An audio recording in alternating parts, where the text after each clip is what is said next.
தந்தை மகன் தூயாவியாரின் பெயராலே நாடகராகிய இயேசு கிறிஸ்துவின் அருளும் கடவுளின் அன்பும் தூய ஆவியாரின் நட்புறவும் உங்கள் அனைவரோடும் இருப்பதாக.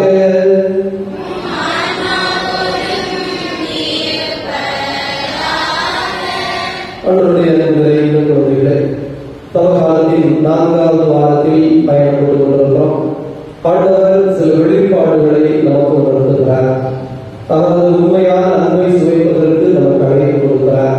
திருப்பலிகளே நம்மோடு இணைந்து திருவாளர் அந்தோணி பிரபாகரன், திருவருள் செல்வி குடும்பத்திற்கு இறைவன் இதுவரை செய்த நன்மைகளுக்கு நன்றியாகும். குடும்பத்தில் அமைதி சமாதானம் கிடைக்க வேண்டும் என்றும், தொழில் ஆசீர்வதிக்கப்பட வேண்டும் என்றும், மரியேஷான் பவுல் கிஷோர் இறை ஞானத்தில் சிறந்து வழங்க வேண்டும் என்பதற்காகவும், குடும்பத்திலே இறை ஆசிரியர் நிறைவாக பெருக வேண்டும் என்பதற்காகவும் உறுதியோடு ஒப்புக்கொடுத்து ஜெபிக்கிறார்கள். ஆல்பர்ட் ஜெனிஃபர் குடும்பத்திற்கு இறைவன் இதுவரை செய்த நன்மைகளுக்கு நன்றியாகும் என்று தனது 1வது பிறந்த நாளை கொண்டாடுகிற ஆங்கிலியாவை இறைவன் நிறைவாக ஆசீர்வதிக்கும்படியாகவும், குடும்பத்திலே இறை சமாதானம் பெருக வேண்டும் என்பதற்காகவும் ஒப்புக்கொடுத்து ஜெபிக்கிறார்கள். மக்களம்பாறை திருவாளர் மைக்கேல் ஜீவகன் ஞான செல்வி குடும்பத்திற்கு இறைவன் இதுவரை செய்த நன்மைகளுக்கு நன்றியாகவும், ஜோஸ்பால், ஜெர்லின், ரஃபேல், மெடோனா கடவுள் பக்தியிலும் ஞானத்திலும் சிறந்து விளங்க வேண்டும் என்றும், ஜெர்லின் படிக்கின்ற நீட் படிப்பை அவர் ஆசிரியர் சிறந்த தேர்விலே வெற்றி பெற செய்ய வேண்டும் என்றும், ஜோஸ்பால் படிக்கின்ற டிஏ படிப்பை அவர் ஆசிரியருக்கு சிறப்பாக தேர்வு எழுதுவதற்கு தேவையான உதவிகளை செய்ய வேண்டும் என்றும், குடும்பத்தை பேசி வருகிற தாத்தா பாட்டி பால்துறை சபைகளுக்கு நிறைய செல்வம், விஞ்ஞானத்து பொன்னாளன், நிறைய சாராள் மற்றும் யாரும் தெரியாத ஆன்மாக்களுக்காகவும் ஒவ்வொரு ஜெபிக்கிறார். இறையர்களால் நிரப்பப்படுவதற்கு தடையாக இருக்கிற குற்றம் குறைகளை நினைத்து நாம் விருந்தி மன்னிப்பேன். எல்லாம் வல்ல இறைவனிடமும்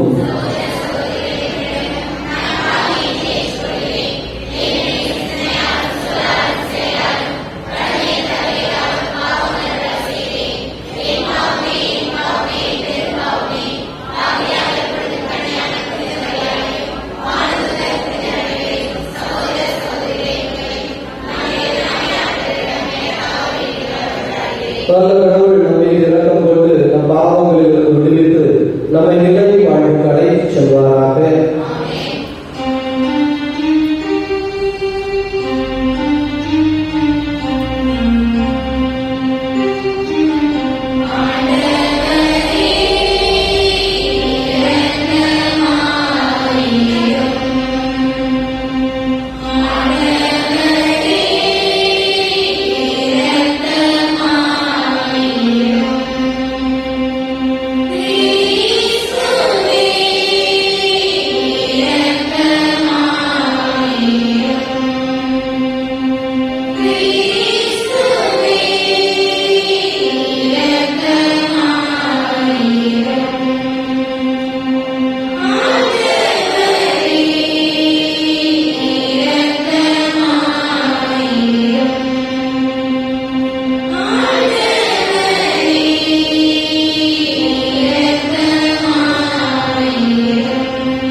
முதல் வாசகம்.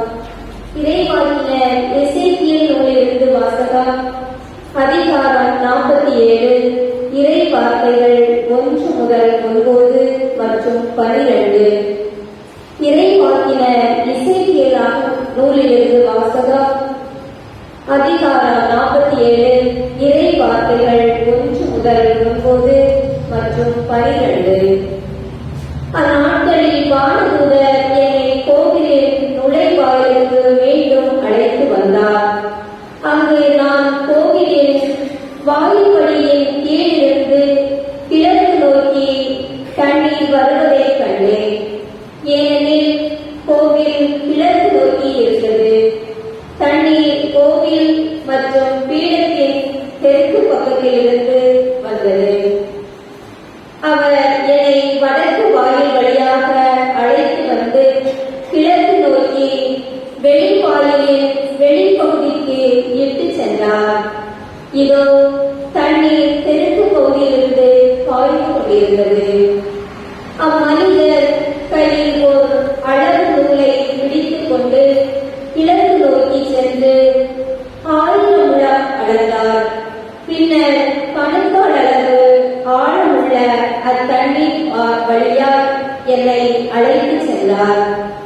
அவர் மேலும் 1000 முழம் அளந்து என்னை முழங்கால் அளவு ஆழமுள்ள தண்ணீரில் அழைத்து சென்றார். மேலும் 1000 முழம் அளந்து இடுப்பளவு தண்ணீரில் என்னை நடத்தி சென்றார். அவர் மேலும் 1000 முழம் அளந்தார். ஆனால் இப்பொழுது அது ஆறாய் ஓடியது.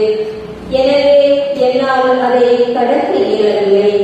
ஏனெனில் தண்ணீர் உயர்ந்து மீன் போகும் அளவுக்கு ஆழமுடையதாக இருந்தது. யாராலும் நடந்து கடக்க முடியாத ஆறாய் ஓடியது. அவர் என்னிடம், மானிடா, இதை பார்த்தாயா என்றார். பின்னர் அவர் என்னை ஆற்றின் கரைக்கு அழைத்து சென்றார். நான் அங்கே சென்றபோது ஆற்றின் இரு கரைகளிலும் எண்ணற்ற மரங்கள் இருக்க கண்டேன்.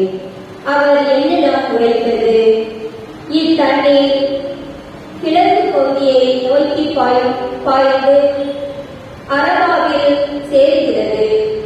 அங்கு அது கடலோடு கலக்கிறது. அது கடலோடு கலக்கும் அத்தண்ணீர் அங்கு நல்ல தண்ணீராக மாறும். இந்த ஆறு பாயும் இடமெல்லாம் திரளான நல்ல உயிரினங்கள் வாழும். அங்கு ஏராளமான மீன்கள் இருக்கும். ஏனெனில் அத்தண்ணீர் பாய்ந்து அங்குள்ள நீரை நல்ல நீராக மாற்றும். எனவே அது பாயும் இடமெல்லாம் யாரும் உயிர் வாழும்.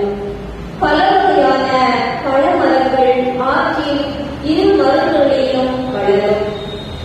அவற்றின் இலைகள் விழா, அவற்றின் கனிகள் குறையா. ஒவ்வொரு மாதமும் அவை கனி கொடுக்கும். ஏனெனில் தூயகத்திலிருந்து தண்ணீர் அவற்றிற்கு பாய்கின்றது. ஆற்றின் கனிகள் உணவாகவும் அவற்றின் கனிகள் உணவாகவும் இலைகள் மருந்தாகவும் பயன்படும். இது ஆண்டவரின் அருள்வாக்கு.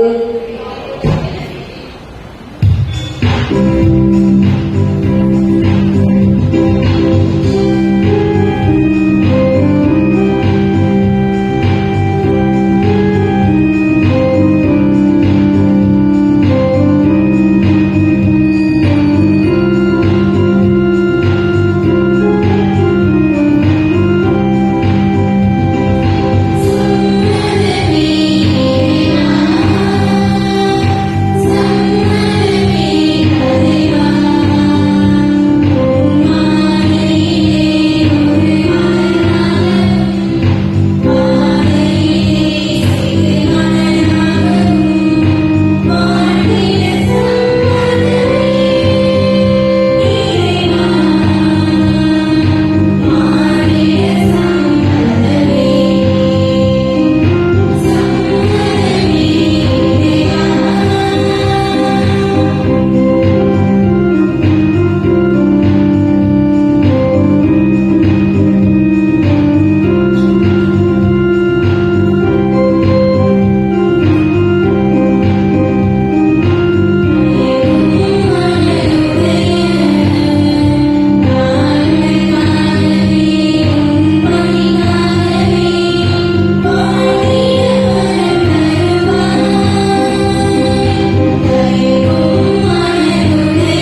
ஆண்டவர் உங்களோடு இருப்பாராக.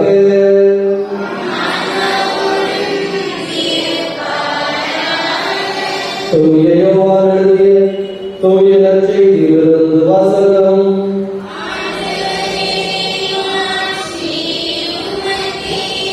தூய யோவான் எழுதிய தூய நற்செய்தி 5ஆம் அதிகாரம் ஆண்டவருடைய வார்த்தைகள் 1 முதல் 3 மேலும் 5 முதல். யூதர்களின் திருவிழா ஒன்று வந்தது. இயேசு எருசலேமுக்கு சென்றார். எருசலேமில் ஆட்டு வாயிலுக்கு அருகில் 5 மண்டபங்கள் கொண்ட குளம் ஒன்று உண்டு. எபிரேய மொழியில் பெத்சதா என்பது அதன் பெயர். இம்மண்டபங்களில் உடல்நலமற்றோர், பார்வையற்றோர், கால் ஊனமுற்றோர், உடற்குவாதமுற்றோர் ஆகியோர் திரளாய் படுத்து கிடந்தனர். 38 ஆண்டுகளாக உடல்நலமற்றிருந்த ஒருவரும் அங்கு இருந்தார். இயேசு அவரை கண்டு நெடுங்காலமாக அவர் நிலையில் இருந்துள்ளதை அறிந்து, நலம் பெற விரும்புகிறார் என்று அவரிடம் கேட்டார். ஐயா, தண்ணீர் கலக்கும் பொழுது என்னை குளத்தில் இறக்கிவிட ஆடில்லை. நான் போவதற்கு முன்பே ஒருவர் இறக்கி விடுகிறார் என்று உடல் நலமற்றவர் அவரிடம் கூறினார். இயேசு அவரிடம், எழுந்து உங்களுடைய படுக்கையை எடுத்துக்கொண்டு நடந்து செல்லும் என்றார். உடனே மனிதர் நலமடைந்து தன்னுடைய படுக்கையை எடுத்துக்கொண்டு நடந்தார். ஆண்டவரின் அருள்வாக்கு.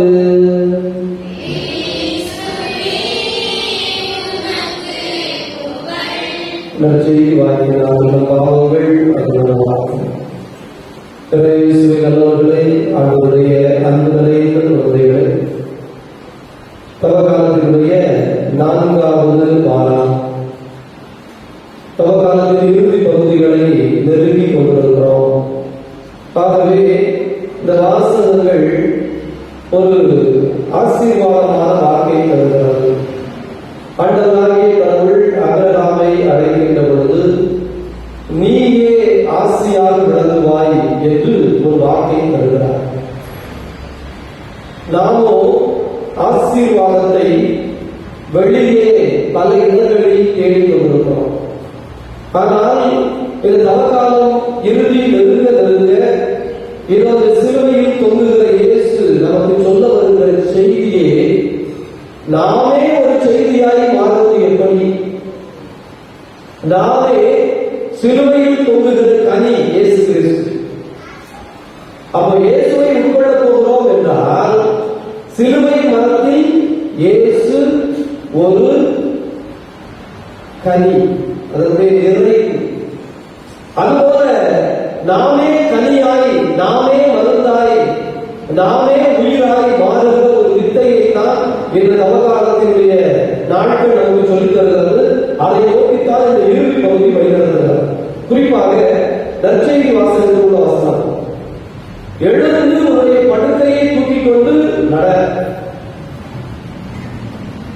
படுக்கை அங்கே கிடந்தால் மீண்டும் இந்த முடக்குவாதமுற்றவர், இது என்னுடைய இடம், பழகிவிட்ட ஒரு வாழ்க்கை, 38 ஆண்டுகளாக இதோ முடக்குவாதமுற்று பிச்சை எடுத்துக்கொண்டு ஏதோ ஒரு வாழ்க்கை ஓடட்டும் என்று முடங்கி கிடந்தார். எனவேதான் இயேசு சொல்கிறார், இந்த இடத்தை தூக்கி எடு, நீ நகர்ந்து போ, நீ நடந்து போ. நிறைய வாசகம் இருந்தால் அதனுடைய வரைகளில் ஏறக்கூடிய சிந்தனையும் உள்ளதுதான். எனவே தெளிவான செய்தி, உன் படுக்கை எடுத்துக்கொண்டு போ. அதை தூரே போடுவதும் உன்னோடு வைத்துக் கொள்வதும் உன்னை கொள்வது. ஆனால் நகர்ந்து போ. தேங்கி கிடந்தால் அது சாக்கடை சிந்தனையாக இருக்கட்டும், நம்முடைய நிகழ்வுகளாக இருக்கட்டும் என்று சொல்லிக்கொண்டே இருக்க. 10 வருஷம் இருப்பாங்க, 15 வருஷம் இருப்பாங்க. ஏன் ஒரு சிலர் 20-30 வருஷத்துக்கு முன்னாடி நடந்த ஒரு கசப்பை என் புத்தி சொல்லிக்கொண்டே இருக்கிறது. எவ்வளவு பெரிய காயம் வாழ்வாங்க, அதை நினைத்தால் இப்போது கூட அழுகை வருகிறது. யோசித்து பாருங்கள், ஒரு நிகழ்ச்சி நமது புத்தியை விட்டு 30 ஆண்டுகளாக நகரவே இல்லை, கிடந்த இடத்திலேயே கிடக்கிறது என்றால் அழுகி நாட்டமளிப்பது மட்டுமல்ல, அடுத்து சிந்திக்க தெரியாமல், யோசிக்க தெரியாமல், ஓடாத நீர் போல் சாக்கடையாய் முடிந்து 38 ஆண்டுகள் ஒருவன் படுத்து கிடக்கார். பாருங்க, எல்லாம் ஆண்டவர் சொல்றாரு, தம்பி நீ நலம்பெற விரும்புகிறாயா அப்படின்னா அவன் சொல்றான், குறை சொல்லும் புத்தி. என்னை இறக்கி விட ஆள் இல்லை, எங்க அப்பா அம்மா எனக்கு போதிய காசு வச்சுட்டு போகல, எனக்கு இங்கிலீஷ் பேச வராது, எனக்கு அவரை போல திறமையா இருக்க தெரியாது, இவரை போல வாழ தெரியாது, எத்துணை குறைகளை மட்டுமே நாம் சொல்லிக் கொண்டிருக்கிறோம்.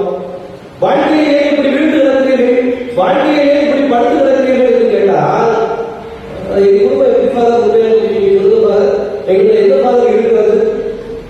அதற்கு ஒரு சாக்கு வைத்திருப்பார்கள். இந்த நதி கலந்துகிற போது இறக்கி விட ஆள் இல்லை, நான் இப்படி இருக்கிறேன், என்னை கைப்பிடிக்க விட ஆள் இல்லை, எந்த உறவுக்காரன் எந்த சொந்தக்காரன் இருக்கிறார், எனக்கு தெரிந்தவர்கள் அரசாங்க வேலையில இருக்கிறார், எனக்கு அரசு வேலை கொடுக்க, அது வெளிநாட்டில் இருக்கிறார், எனக்கு வெளிநாட்டுக்கு இறக்கி வைப்பதற்கு நானே ஒன்றுமில்லாதவனாக இருக்கிறேன். ஆண்டவர் சொல்லுகிறார், கண்ணீர் கலங்குதல் மட்டும்தான் வழி, எதை வழிகளே கிடையாதா? நீ நலம்பெற விரும்பினால் உன் படுக்கையை எடுத்துக்கொண்டு நட. முதல் வாசகம் இன்னும் இதை ஒத்த ஒரு வாசகம் தான். இதோ அங்கே பல வகையான மரங்கள் இருக்கின்றன, அவைகள் இலைகள் உதிர்ந்து போகாது, அவற்றின் கனிகள் குறைந்து போகாது. இலைகள் உதிராமல் இருக்க வேண்டும், கனி குறையாமல் இருக்க வேண்டும் என்றால் அந்த மரம் நம்பிக்கைக்குரியதாய், அந்த மரம் உயிர் உள்ளதாய், அந்த மரம் ஆற்றல் மிக்கதாய் இருக்க வேண்டும் ஒன்று. இரண்டாவது, இதோ அதன் கனிகளே உணவாக இருக்கும், இலைகளே மருந்தாக பயன்படும். எனவே நீங்கள் உங்கள் உணவை தேடி எங்கேயோ அடைய வேண்டாம், உங்கள் மருந்தை தேடி எங்கேயோ போக வேண்டாம், மாறாக நீங்களே மருந்து, நீங்களே உணவு.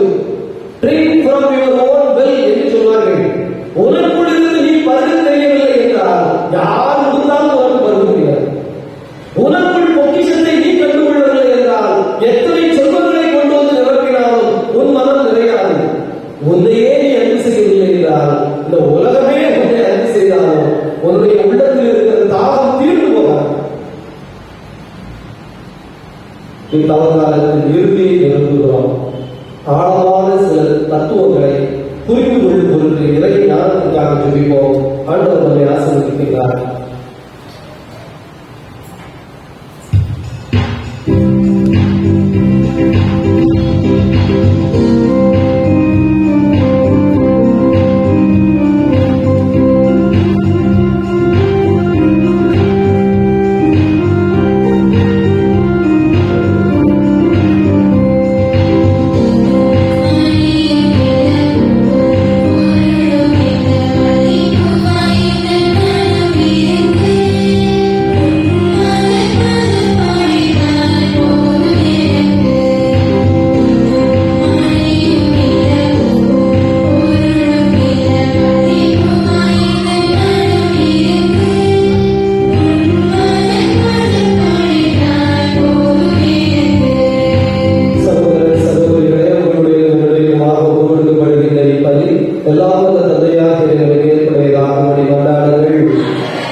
ஆவியை கொடுத்து காணிக்கைகளை தூய்மைப்படுத்த உதவுகிறார். எங்கள் ஆண்டவர் இயேசு கிறிஸ்துவின் உடலும் இரத்தமுமாக எங்களுக்கு இவை மாறுவதாக. அவர் பாடுபட குழந்தைந்து அமைப்பை அளித்தபோது அப்பத்தை எடுத்து நன்றி செலுத்தி அதை பெற்று தம் சீடர்களுக்கு அளித்து அவர் கூறியதாவது: அனைவரும் இதிலிருந்து பெற்று உண்ணுங்கள், ஏனெனில் இது உங்களுக்காக கையளிக்கப்படும்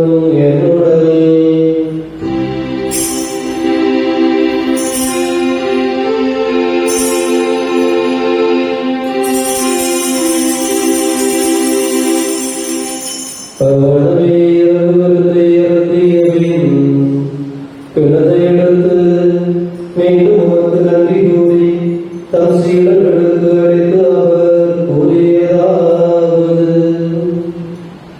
அனைவரும் இதிலிருந்து வென்று பருகுங்கள், ஏனெனில் புதிய நிலையான உடன்படிக்கைக்குரிய இரத்தத்தின் கிண்ணம். இது பாவ மன்னிப்புக்கென்று உங்களுக்காகவும் பலருக்காகவும் சிந்தப்படும். இதை நினைவாக செய்யுங்கள்.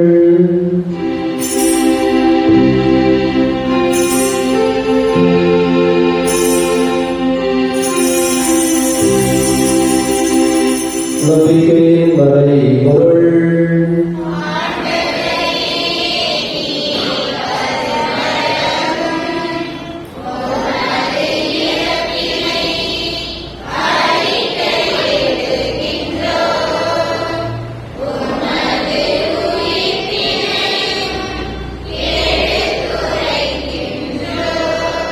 ஆகவே நாங்கள் கிறிஸ்தவ இலக்கினை வேப்பிலை நினைவோடு வாழ்தல் மப்பத்தினை மீன்படைக்கும் கிண்ணத்தினை முகப்பு கொடுக்கின்றோம்.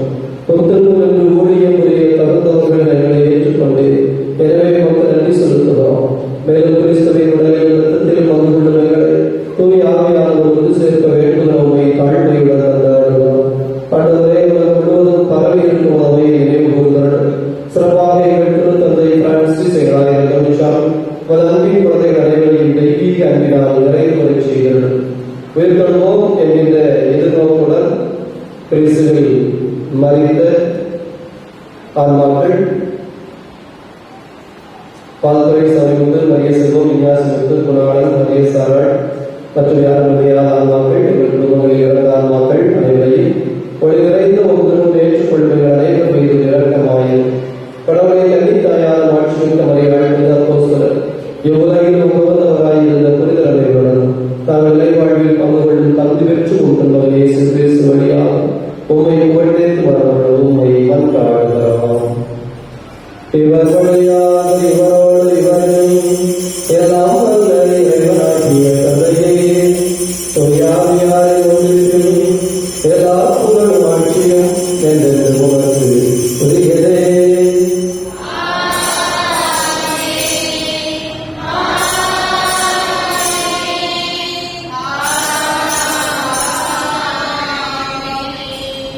இயேசு கிறிஸ்து ஜெபித்துக் கொண்டார். இணைந்து ஜெபிப்போம்.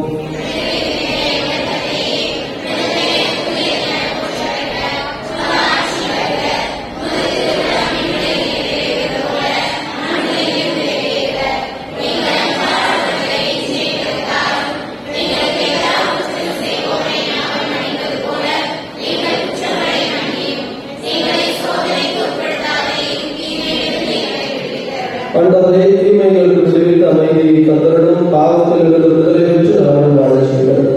நாங்கள் எதிர்நோக்கியிருக்கிற வேதத்திற்காகவும் மீட்பராகிய இயேசு கிறிஸ்துவின் வருகைக்காகவும் காத்திருக்கின்றோம். ஆண்டவரே, இயேசு கிறிஸ்துவே, அமைதியை உங்களுக்கு விட்டு சொல்கிறேன், என் அமைதியை உங்களுக்கு அளிக்கிறேன் என்று திருத்தூதர்களுக்கு கொடுக்கிறேன்.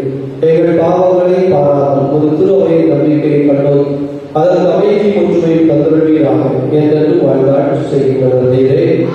ஆண்டவரே, அமைதி உங்களோடு என்றும் இருப்பதாக.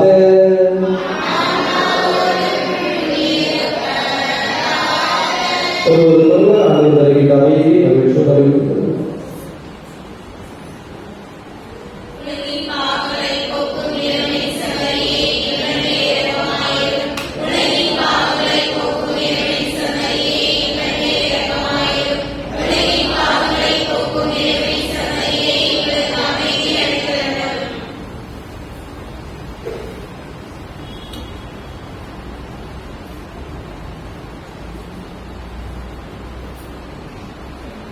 இது இறைவனின் சொல்.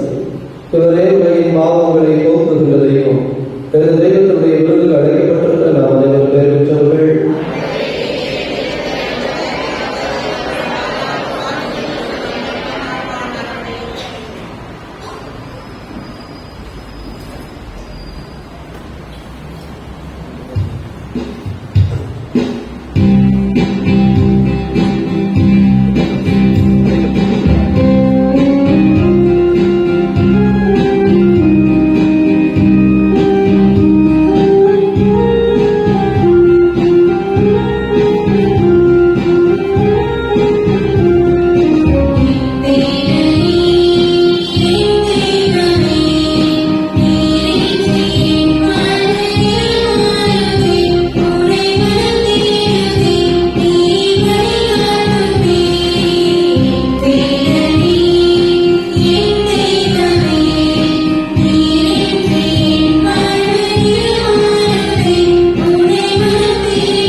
ஆண்டவருடைய குழந்தைகளை, முதலாவது பிறந்த நாளை கொண்டாடி கொண்டிருக்கிற அலிலியா இவருக்காக சிறப்பான முறையிலே நாம் ஜெபித்திருக்கிறோம். கடவுள் மூலமாக பிறந்த நாள் வாழ்த்துக்களை நாம் தெரிவித்துக் கொள்வோம். மன்றாடுவோமாக. இதைய அமைதியை இறைவோம். இத்தெய்வீக திருப்படைக்காய் நாங்கள் உம்மை புகழ்கிறோம். இதன் பேராற்றல் எங்கள் வாழ்வு நிலைத்திருப்பதாக ஆண்டவராகிய கிறிஸ்து வழியாக உம்மை மன்றாடுகின்றோம். ஆண்டவர் உங்களோடு இருப்பாராக.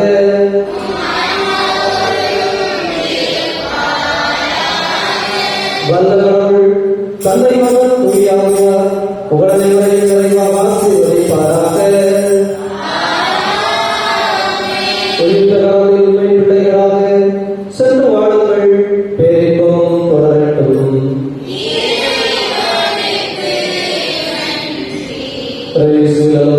ஆண்டுடைய அன்புடைய குழந்தைகளை, வருகிற மே மாதம் 19, 20, 21 3 நாட்கள், ஞாயிறு, திங்கள், செவ்வாய் 3 நாட்கள் அதனுடைய அற்புத சுரங்கம் திருத்தலத்திலே முழு நாட்களாக பதுவா நகரிலிருந்து கொண்டு வரப்படுகிற தீர்த்த அபிஷேகத்தின் 2வது ஆண்டு நிறைவு விழாவாக இந்த 3 நாட்களும் நற்செய்தியின் விடுதலை பெருவிழா என்று திட்டமிடப்பட்டுள்ளது.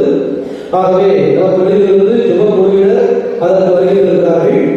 அதனால் ஞாயிற்றுக்கிழமை காலை 10 மணிக்கு தொடங்கி மாலை 5 மணிக்கு முடியும். அதுபோல்